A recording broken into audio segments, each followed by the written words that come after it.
Okay. Welcome. No one's even here. But I have, I got my stuff. I am ready for cylinder surface area. And if you would like to participate in this, I welcome you to. I actually have a link in the chat to this very paper. You can print it out yourself and follow along.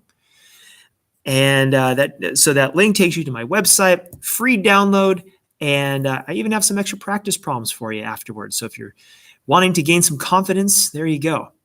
So welcome to live stream, and I'm gonna go into as I say, surface area and volume, and you can print these out. You can follow along right here. First off, the volume in terms of pi and as a decimal. So we're going to find the volume of this cylinder here.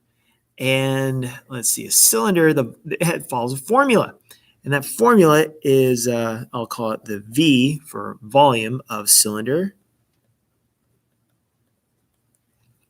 The volume of a cylinder, that's the area of the base. And the base is a circle. So to take the area of that circle, it is pi times the radius squared, a famous formula. And so it's the pi times radius squared, and then you have to multiply that by the height of the prism. And this is all measured in cubic units. So I'll go over that at the end. Now, we have these measurements here. Let's start with having our answer in terms of pi, because that's a little bit easier. So we have pi, okay, whatever. The r is the radius. The radius is the distance from the center of the circle to the edge, so that radius is 9 squared. You got to square that. And then we'll multiply that by the height of the cylinder, which is 3.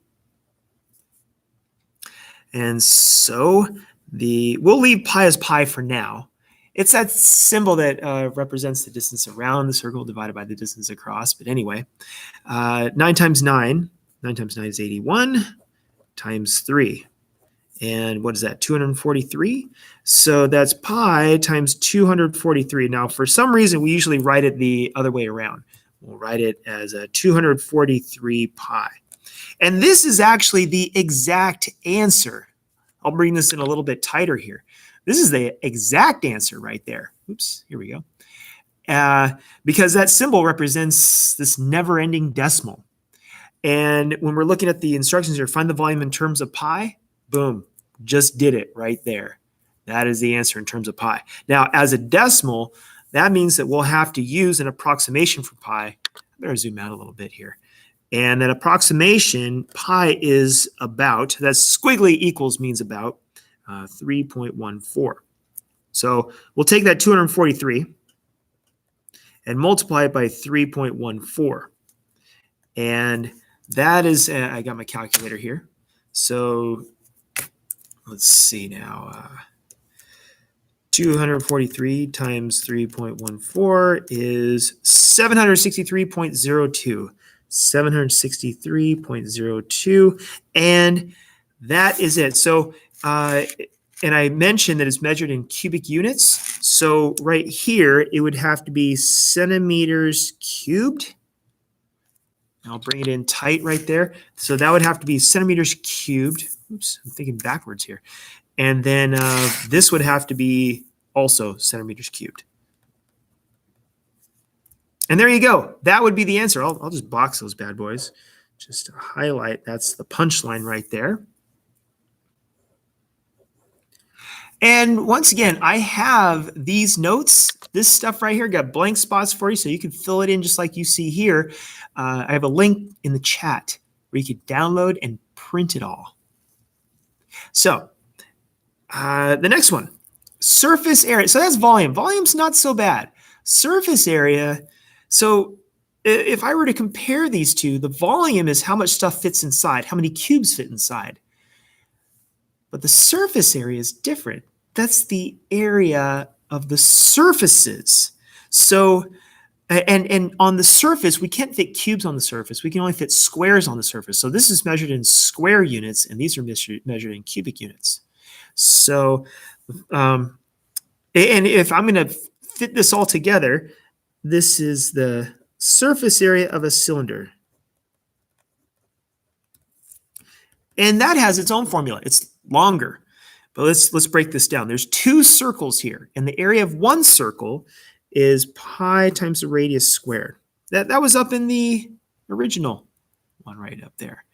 And then now, since that's the area of one circle, we have to multiply it by 2 because there's two circles. So 2 times pi times the radius squared. And then we have the middle part. It's called the lateral area. And that lateral area we would have to add.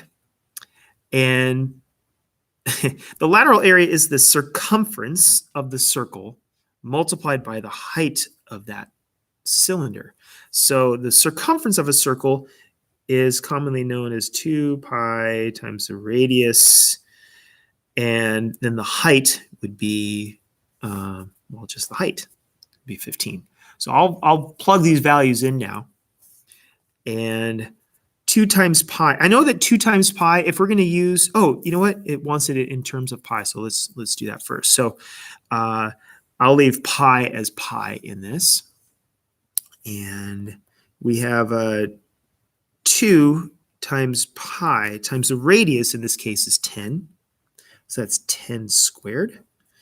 Plus 2 times pi times the radius is 10 again. So we plug that number in here. 10 times the height, which is 15.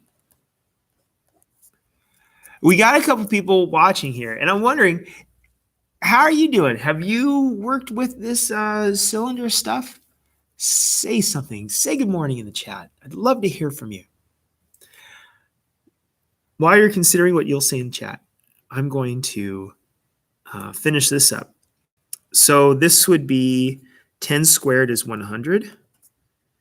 And that's still times 2 times pi. And I can multiply 2 times 10 times 15. I know that 10 times 15 is 150. If that's 150, 150 times 2 is 300. So 300 pi, which means 300 times pi.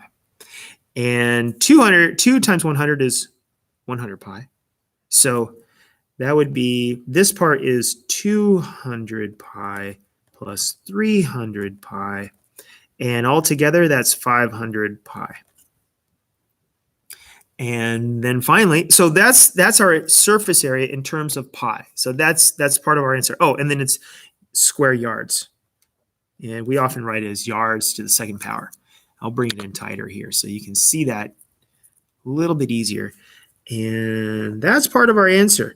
Now, to get the decimal approximation for this, we just multiply, since we still know that pi is about 3.14, then we would take, I got to zoom out again because maybe I'll just bring it in a little bit closer. That might be better. And focus it. So I'll just multiply 500. 500 times 3.14. I got my calculator. And I multiply, so I'll do this so you can see it. 500 times 3.14 is 1,570. 1,570.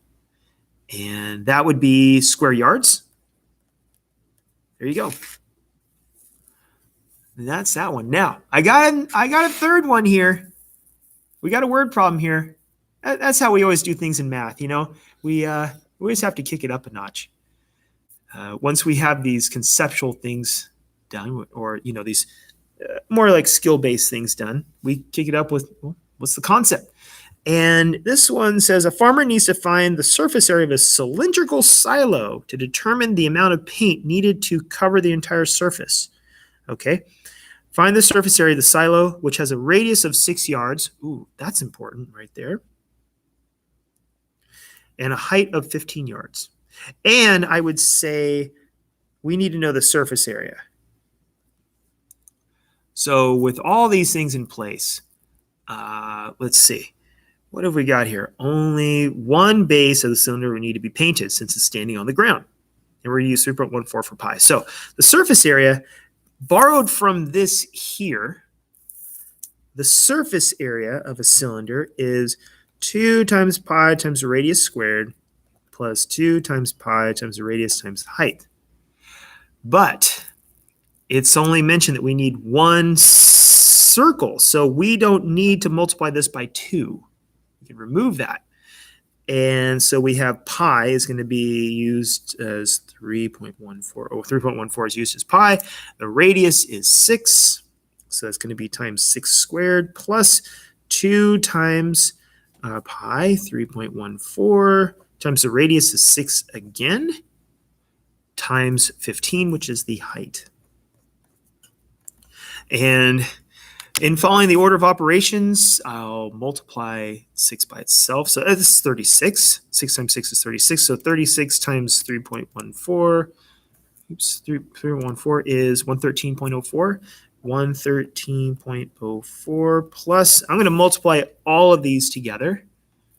And let's see, I'm going to have 2 times 3.14 times 6 times 15 is 565.2, 565.2, and I'm going to add that to the first part, plus 113.04 is 678.24, and we're talking about square units, and this was in yards, so it'd be square yards, or yards with a little baby 2. And that is what I got for you. So if you would like to practice more, I have these takeaways in a link in the chat, and do it up. Print your own. I even have a digital version of practice that it's all free for you. Give it a go, and I hope that you. Oh, thank you for the like. My first live like. I'm going to be doing more of these, and please, in the chat or in any comment, or send me a message. What math topics would you like for me to talk about? I'm open to anything. I love this stuff, and I love sharing what I know about it. So hit me up. I'm looking for topics that you would like to hear more about. All right, I'm going to sign off. It's been great, and I'll see you next time.